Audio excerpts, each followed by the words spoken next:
Власта се фали дека растат платите во земјава, ма заборави да каже колку луѓе останаа без работа. Стопанството алармира дека полека ги губи искусните работници, зашто немаат доволно пари да ги исплатат. Тоа што премиерот се пофали дека за 4 години просечната плата е зголемена за 5766 денари, за синдикатите е вештачки напумпана, зашто според нив не било реално остварливо. Од Конфедерацијата на слободни синдикати велат дека кај нас треба да се мери по таа средна медијална плата. Велат нејасно е како во услови на криза и голем број невработени просекот на платите се качил за дури 10%. Голем број работници добиваат многу помала плата од онаа минимална плата, затоа што работодавачите ги злоупотребуваат во делот на делењето на плата, а државата во овој момент не презима буквално ништо, не презима ништо во делот на казнивост на работодавачите.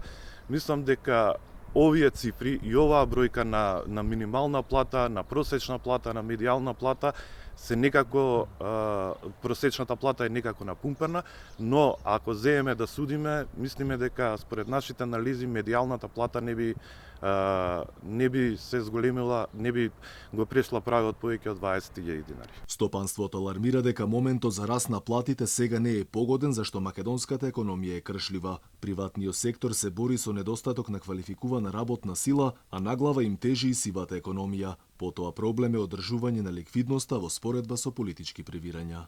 Можеме да кажеме дека онаа сива економија која што во општеството ќе нас се збореше долги години дека зазима голем дел од работниците, а тоа е негдека над 30%, и некои истражувања кажуваат дека и 40% е уделот на сивата економија.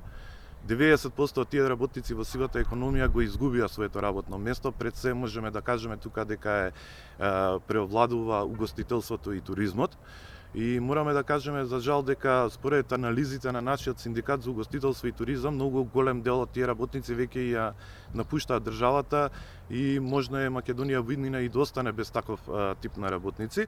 Она што е интересно е дека меѓу оние работници кои имаат најголемо зголемување на платите се вработените во библиотеките, архивите, музеите и останатите културни дејности за дури 21,4%. Разбирливо најголем пат на платите има во дејностите кои беа најпогодени од пандемијата, а тоа е туристичкиот сектор кој бележи пат од 12,6%. Инаку корона кризата го зеде својот данок преку се поголем број отпуштања и нови невработени. Според бројките од синдикатот, од 70 до 80.000 работници ја изгубиле работата и останале на улица.